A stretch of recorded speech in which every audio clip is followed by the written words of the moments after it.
Hi, everyone. I'm Eric Insko. I'm the membership chair of UFF FGCU.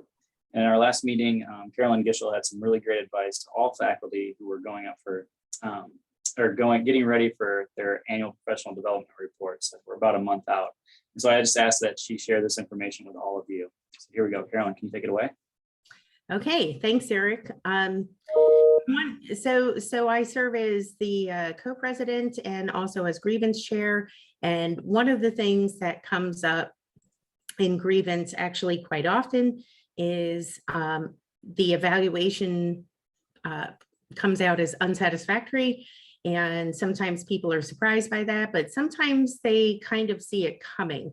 And of course, if a faculty member has an unsatisfactory evaluation, then they end up on a performance improvement plan, and their continuing contract is ended basically, and they go year to year until they can accomplish their performance improvement plan. So it does put faculty in jeopardy. And I think it's really important for any faculty member who thinks there might be an issue with their evaluation to get in front of that and to contact their supervisor and request a consultation and meet with the supervisor, go over your PDP objectives, go over every objective, discuss it with the supervisor, tell them how you have met that objective, or if you haven't met it, how you plan to meet it by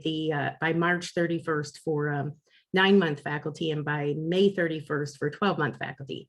So you're basically just kind of making sure that you're on the same page with your supervisor, and that way there aren't any surprises. And if there's an objective that you think you might not be able to meet, then that's the time to have that conversation, explain why you think you might not be able to meet it, and maybe there's an alternative or some way that the objective can be modified in some way so that you can meet it. Because the bottom line is that if you meet all of your objectives on your PDP, unless there's some other absolutely incredible, exceptional reason, you will have an overall satisfactory. That doesn't mean that you'll get exceeds in each category, but if you meet every objective in each category, which is for teaching faculty, it's teaching, scholarship, and service, then you should have at least a meets in each category. And if you have a meets in each category, you'll get an overall satisfactory. So bottom line is be proactive, contact your supervisor. Again, even if you don't think you're in jeopardy of having an unsatisfactory evaluation, it's still a good idea to consult and go over those things now and just make sure that you're on the same page. So after your meeting, then write up everything that you talked about. Just put your PDP objectives and list them and put next to them, we agree that I met this, or, you know, this one's still in progress and here's how I'm going to complete it. And then email that to your supervisor, ask them to confirm that they are in agreement on everything that you discussed. And then you have something in writing, you have documentation, and hopefully that will prevent any surprises or issues when you get your annual evaluation. Thanks, Carolyn.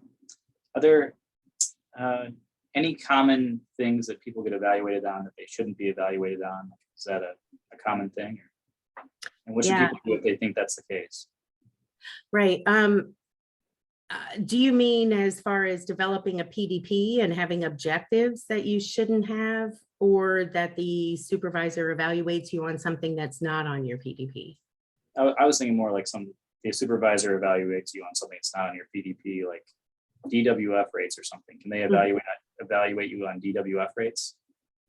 No, they should not be evaluating you on DWF or DWF, right? DWF rates. This is kind of been a little controversial. Certainly, we want those rates to decrease, right? So I think we're all in agreement that lower DWF rates are better. However, there's a lot of factors in what causes a student to drop or to fail or withdraw that you have no control over as the faculty. So if your supervisor brings that up as an issue, then what's more appropriate, and this would of course happen when you're developing your PDP, what's more appropriate is to have a conversation with your supervisor about what actions you can take as a faculty member that are shown to be effective in lowering those rates, right? So it's not just grabbing something out of the air. It's what do we know works? And then you can include an action on your part that as an objective. And that is appropriate to be evaluated on. So maybe I'm going to say that I'm going to periodically check to see if anybody is failing, that I'm going to reach out to them and I'm going to ask to meet with them and schedule a consultation. That's appropriate to be evaluated on. But the actual rates you should not be evaluated on. And if a supervisor does include that in your evaluation as a negative, as something that they then, cause you to be does not meet or in that category, it is something that you should bring up to them. It shouldn't be in there in that way. And if it does cause a problem, then reach out to the union, reach out to the grievance chair, and we can talk about that and see if we can, proceed with any kind of action. And you're the grievance chair, correct? I am currently the grievance chair. Yes. So what about when forming PDP objectives? Are there anything that you've seen faculty put in as an objective that was really not a great idea? I have seen a lot of objectives that are not, that shouldn't be in there. There's, what you want to do is have first of all, a reasonable amount of objectives. I've seen PDPs with 20 objectives under teaching. That's completely unreasonable. What you want are to write objectives that are definitely measurable, not vague, use action words that can be measured with data or some objective way to say, I've done this or I haven't done this. So there should be no gray area in interpretation. And I can't think off the top of my head right now what kinds of objectives I've seen, but they're basically written in a way of that it says more along the lines of, I will try to. Well, you can't measure try to, right? You either did it or you didn't. So you want to have verbs in there, action words that again can be clearly measured and that are reasonable. And the other thing I suggest is we get into this habit of just writing PDPs, emailing them off to the supervisor. They write back and say, okay, then you both sign it. I suggest, especially in the beginning, when you're new faculty, or if you have a new supervisor, or if you have had disagreements in the past with your supervisor on how to interpret something, when you write your PDP, meet with them face to face, in person, go over every objective and make sure you agree on how that would be interpreted as to whether or not you meet it. And if you need to, write that in there, right under the objective. I will have met this objective when this happens, or if this happens. So, because it's not, sometimes supervisors really do have a different perspective on what it means to meet that objective. So clear it up at the beginning of the year, then you know for sure you're on the same page. Always put it in writing, either in the PDP or in an email, so that you have it documented. Cool.